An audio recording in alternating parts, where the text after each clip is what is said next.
Ip Man 4 tells the story of the titular master on his trip in San Francisco, trying to get his son into a private school. He faces prejudice, punches racists in the face, and also deals with hostility from local kung fu masters. If that sounds familiar, because it is practically a bit-by-bit retread of Ip Man 2. Instead of moving to Hong Kong, it's San Francisco. Instead of Master Hung, it's Master Wan. Instead of a racist boxer, it's a racist marine gunny. Instead of a cocky student that invites trouble, it's a cocky student who invites trouble. For this reason, I did not enjoy the film when I first saw it. But then, the world as we know it came to an end. Suddenly, I find myself scared of walking out of my house. Not just because of the pandemic, but because I'm Asian, if you know what I mean. In preparation for this episode, I rewatched Ip Man 4 again, this time with a very different mindset. And I find myself pondering so much more. Because of how similar the two films are, it gives us a good opportunity to compare and contrast, and see how the two films talk about their shared central theme, racism. Ip Man 2 is a product of its time, back when it genuinely felt like racism had become a minor problem. Punch a racist like you punch a Nazi. Fuck off, Hitler. Problem solved.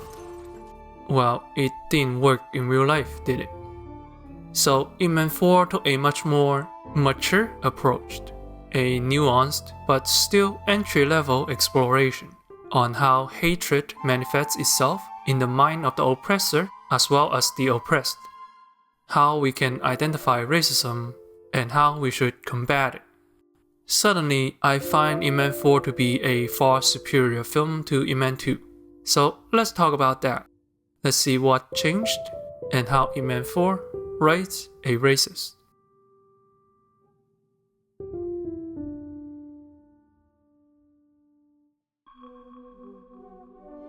Let's start with the main villain. You're lucky enough to come to America, set foot on our soil. The Marine Corps gunnery sergeant, played by Scott Adkins. Don't worry, we'll get to him in a bit. His Ip Man 2 equivalent would be the British boxer Twister. Here is how Ip Man 2 tells you that this man is a racist. Will somebody get this yellow piece of fat out of here? Twister has no depth. He acts one way and only one way. So this is Chinese boxing?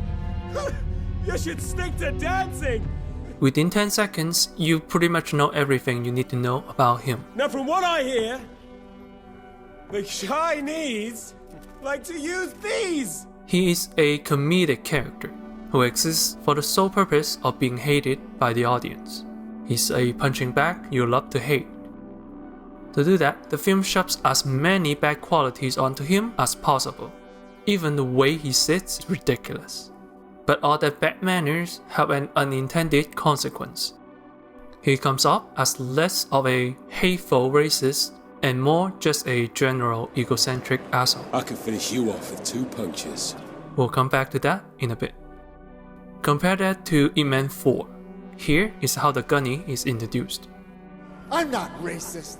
See, I don't hate you because you're colored. I hate you because you're a cowardly colored. The gunny doesn't even believe he is a racist. At least, he didn't start off that way.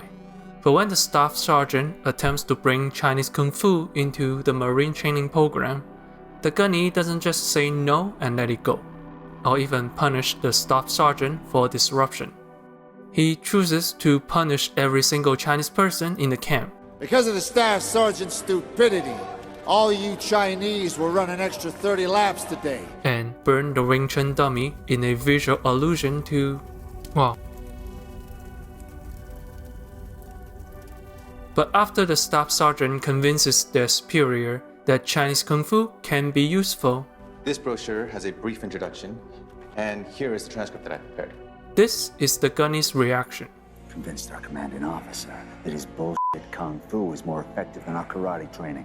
This line is significant in 3 ways. First, when facing Chinese Kung Fu, Twister's reaction is mockery stemming from his confidence.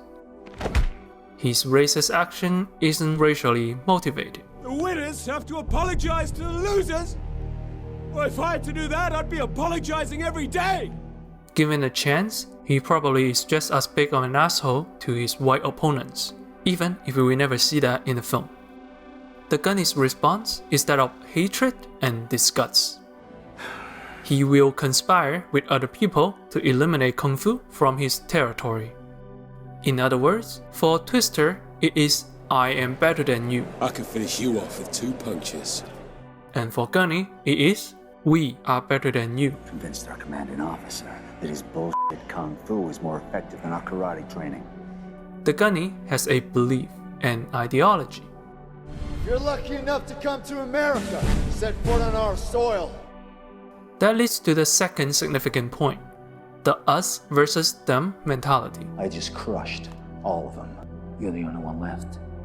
I need to fight you. When Twister is spouting his racist rant, it's fairly clear that everyone, even his fellow white folks, are taken back, with some pretty hilarious faces. The Gunny, however, works with others. Even when there is a conflict of interest, he can still be polite, simply because he's talking to someone who shares his race and belief. For the Gunny, there is an us, and there is a them, the outsiders. I know that because the staff sergeant never once suggests that Kung Fu is in any way superior to karate. He wants to introduce Kung Fu to the training program with implication of coexisting. But to a racist, any ground gained by them is ground lost by us. The introduction of Kung Fu into the camp to him is equivalent to the introduction of immigrants to many real-world races. If you're not happy, then go back to Asia. This has been our land for generations. When an immigrant says they want to coexist, all races here is replacement of their culture. Don't even think about bringing your filthy cultures to my Marine Corps again. Is that understood? And that brings us to the third point, the Gunny's culture. In this case, karate. The Gunny is an avid practitioner of karate, a Japanese martial art. Never once did he acknowledge the origin of the martial art. He acts as if it is part of his cultural identity, because it is. Here is the thing though, Kung Fu can also be his identity, if he is open to practice it.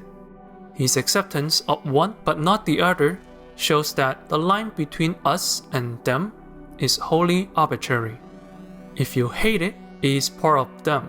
If you like it, it's part of us. Sometimes Mexicans are white, and sometimes the Irish are not. In short, the hatred comes first. She doesn't deserve it. She changed the routine all on her own.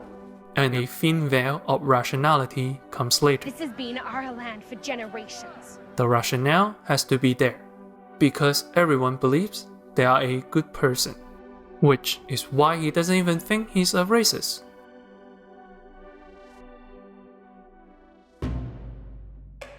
So with all that in mind, let's talk about how racism manifests on the other side. This is Master Wan, head of the Chinese Benevolent Association and a Tai Chi practitioner. In the film, Ip Man needs a recommendation letter from Wan in order to get his son into a local school. But Wan does not agree, due to the fact that Ip Man's student, Bruce Lee, is out and teaching white people Kung Fu. Chinese Kung Fu films with racial theme often have a Chinese bad guy. Fists of Fury has the caretaker and the translator. The Way of the Dragon has the restaurant owner and the translator. Ip Man has the Northern Fighter and the translator. And Ip Man 2 has Master Hong. The vast majority of these examples are an archetype known as Hanjian, traitors who are all too happy to benefit from the suffering of their Chinese brethren, more often than not by siding with foreign invaders. Master Wan, however, skews heavily into the opposite direction. He does not seek profit or benefits. He hates the oppressors, to a point where he basically hates all white people, hence why he is opposed to anyone teaching Kung Fu to white folks. He is, without mistake, racist, just like the gunny. He and his fellow Chinese masters believe that hatred is justified. 你徒弟態度太囂張啦！ They think of white people learning kung fu as them making ground and us losing ground. 畜生，只会忘恩负义。 And he also draws lines around us in the same arbitrary manner. Master Wan's daughter is a cheerleader, a form of acrobatic that is usually associated with Americana, a fact that doesn't seem to bother the master one bit. But there is one additional detail. The gunny, being an active racist, treats other white people fairly well. But Master Wan, being a reactionary racist, doesn't treat all Chinese with the same courtesy. He would cast out Bruce Lee for being friendly with white people, and then cast out Ip Man for being friends with Bruce Lee. The in-group of us is ever shrinking. The us in this case is defined by their shared hatred towards a common group of people. To him, anyone who doesn't hate white people is the enemy. This is especially intriguing because Master Wan is otherwise a very likable and respectable person. When Ip Man is at a disadvantage due to a prior injury, he continues the fight with only one hand, to level the playing field. It goes to show that even the best of us are not immune to the temptation of hate.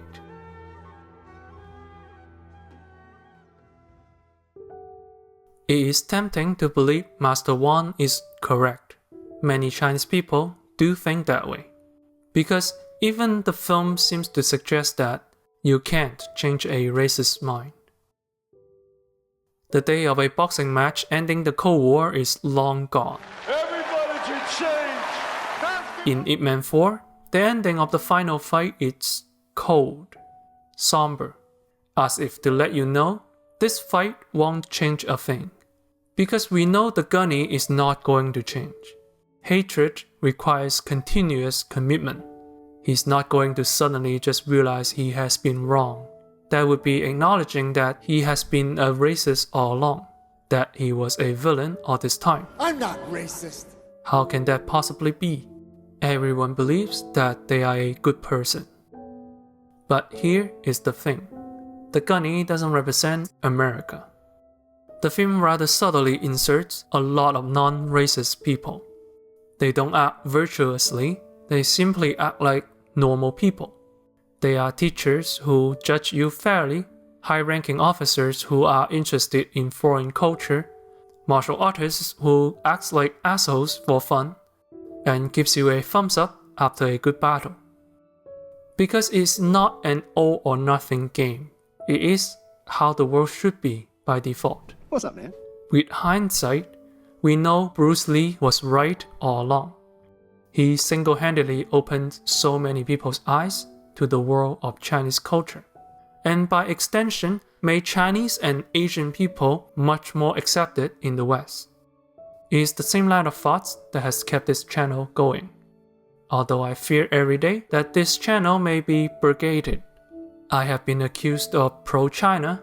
I have been accused of anti-China, sometimes under the same video. In those times, I looked to Bruce Lee, and now I look to this film for answers. This is perhaps the greatest value this film brings to the table, replacing the childish notion of what racism looks like with a mature, sincere discussion on how and why it is so terrible.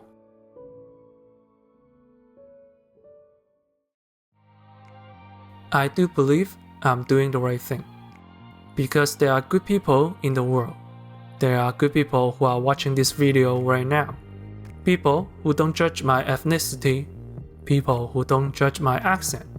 People who only occasionally diss my piss-poor sense of humor. I like Ip Man 4, and with each passing day, I appreciate it a bit more. It guides me to a role of introspection, to warn me not to indulge in hatred, and gives me courage to continue doing what is right. In dark times like this, we all need a bit of Ip Man.